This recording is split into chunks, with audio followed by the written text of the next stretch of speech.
Audio Jungle। Madhya Pradesh सरकार भी लगता है अब सरकारी भवनों और जमीनों को बेचकर अपना कामकाज चलाएगी। आखिरकार मंदसौर में बहुप्रतीक्षित जिला पंचायत के पुराने भवन परिसर की 23 करोड़ 46 लाख रुपए में ऑनलाइन नीलामी कर ही दी। वहीं जिले के सुआसरा बस स्टैंड पर भी रोडवेज की जमीन और दुकानें नीलाम की गई। मंदसौर जिला पंचायत भवन की नीलामी में 8 कंपनियों ने भाग लिया था। दलित बंधवार राणापुर ने सभी कंपनियों को पटकनी देते हुए बाजी मारी। वैसे दलित बंधवार कोई मंदसौर से ही नाता है, इसलिए यदि यूँ कहा जाए कि मंदसौरी ने ही खरीदा भवन तो कोई अतिशयोक्ति नहीं होगी। मंदसौर के कुछ भूमाफिया और बड़े व्यवसायी भी सिंडिकेट बनाकर दौड़ में थे, लेकिन वे दौड़ से बाहर हो गए। वहीं मंदसौर नगर में जन चर्चा है कि जिस मान से मंदसौर में ज़मीनों के रेट हैं, उस हिसाब से यह भवन 40 से 50 करोड़ में नीलाम होना था। खैर, जो होना था वह तो हो गया। Madhya Pradesh road development corporation द्वारा मंदसौर जिला मुख्यालय पर नई आबादी क्षेत्र में स्थित जिला पंचायत के पुराने भवन व परिसर की नीलामी की ऑनलाइन प्रक्रिया संपन्न हुई, जिसमें 8 कंपनियों ने टीम बनाकर ऑनलाइन नीलामी में भाग लिया और आखिरकार 21,000 स्क्वायर फीट जमीन 23 करोड़ 46 लाख रुपए में राणापुर के दलित बंधवार के नाम हो गई। वैसे दलित का परिवार मंदसौर के रहने वाला है, इसलिए राणापुर की बजाय मंदसौर वाले दलित के नाम हुआ जिला पंचायत का पुराना भवन, तो यह कहने में भी कोई अचरज की बात नहीं है। ऑनलाइन नीलामी में MS trading company, Shri Mahavir developer, Barjatya brothers, Atum investor and infrastructure, Lalit Bandhwar, Chitresh Mehta, Navka real estate, Galit buildcon private ने भाग लिया था और अंतिम नीलामी ललित बंधवार के नाम फाइनल हुई। वहीं दूसरी ओर मंदसौर जिला मुख्यालय की भूमि को लेकर लंबे समय से अटकलें लगाई जा रही थी कि औने पौने दाम में जमीन बेचने का काम चल रहा है। सरकार ने ऑनलाइन प्रक्रिया अपनाई। सरकार बोली 6 करोड़ 68 लाख जमीन की गाइडलाइन से रखी थी।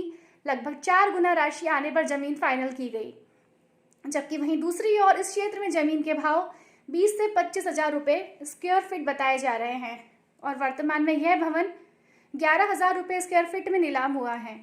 मंदसौर जिले के सुआसरा बस स्टैंड की सरकारी जमीन भी सरकार ने ऑनलाइन नीलामी की प्रक्रिया के तहत फाइनल की है। मंदसौर जिले के वरिष्ठ नागरिक शिव सिंह भाटी ने पूरी प्रक्रिया को गलत बताते हुए कहा कि बेशकीमती जमीन इतने सस्ते दामों पर सरकार को नहीं देना चाहिए।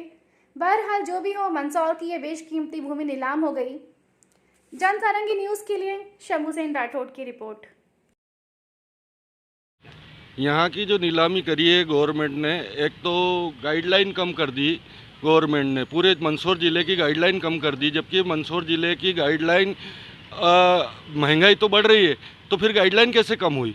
पूरे ज़िले की गाइडलाइन कम कर दी गई और उस कम गाइडलाइन में इतनी बढ़िया मौके की ज़मीन को गवर्नमेंट ने सेल आउट कर दी। और इसको बेचने के पीछे क्या रीज़न रहा? गवर्नमेंट के पास क्या पैसों की कमी थी? इतनी बढ़िया जगह गवर्नमेंट के पास बहुत सारी ज़मीनें थी और वो सिटी के अंदर जो ज़मीन है, अगर उसको आप बेच रहे हो और सरकारी उपक्रम को कह रहे हो कि यहाँ से दूसरी जगह जाए, शिफ्ट हो जाए, क्यों? क्योंकि इस ज़मीन को मिलीभगत करके और बेच दी गई और गाइडलाइन कम होने की वजह से इसके लागत मूल्य भी कम आया और ज़मीन को शासकीय ज़मीन को कम दामों में बेच दी गई। अगर मान लो ये ज़मीन अगर शासन के पास रहती तो शासन इसका उपयोग करता। कोई भी इतने उपक्रम थे, सरकारी उपक्रम, उनकी बिल्डिंगें बनाता अच्छे से। अगर कोई इन्वेस्टमेंट भी करना था तो गवर्नमेंट करती तो 10 गुना लागत हो जाती इसकी। और इतनी अच्छी मौके की ज़मीन पर अगर कार्यालय होते, जैसे सामने डाकघर है, ये जिला पंचायत की ज़मीन थी। जिला पंचायत की ज़मीन में आज की तारीख में Madhya Pradesh rural road development का ऑफिस चल रहा था। इतनी बढ़िया जगह को अगर आपने बेच के प्राइवेटाइजेशन कर दिया, क्या होगा इससे? उधर आपने किसानों के गले पे भी छुरी फेर दी। गाइडलाइन कम करके 8 लाइन में जो मुआवजा मिला हम जैसे किसानों को, बहुत कम मुआवजा मिला, जबकि सालाना दर ज़मीन की रेट बढ़ रही है, ज़मीन खरीद नहीं पा रहा किसान। और उधर गवर्नमेंट ने इसकी गाइडलाइन कम करके और मुआवजा भी कम दिया। और आज पता लगा कि इस सिटी की मध्य की ज़मीन, इतनी महंगी ज़मीन को इतने सस्ते रेटों में ऑक्शन कर दिया गया, टेंडर लेके और बेच दी, जबकि कोई भी डिपार्टमेंट के पास अभी ज़मीन नहीं है। अगर इतने डिपार्टमेंट सब बाहर जा रहे हैं, दूर दूर सिटी से बाहर ले जाके और डिपार्टमेंट लगा रहा, अगर यहाँ कोई अच्छा डिपार्टमेंट होता तो सिटी के अंदर रहता, लोगों को सुविधा होती। आज ये ट्रामा सेंटर के लिए ज़मीन ढूंढते फिर रहे। अगर इसी जगह को ट्रामा सेंटर हो जाता या गवर्नमेंट की ऐसी कोई योजना हो जाती तो आज आम पब्लिक को कितनी सुविधा होती। गवर्नमेंट के पास क्या पैसों की कमी है? तो इतनी अच्छी मौके की ज़मीनें बेच के और इतने कम दामों में बेच के और शासकीय कार्यालयों को बाहर शिफ्ट कर रहे हैं, सिटी से दूर शिफ्ट कर रहे हैं, लोगों को 10-10 किलोमीटर दूर जाके और ऑफिसों में जाके काम करवाना पड़ रहा है। ये कहाँ का औचित्य है?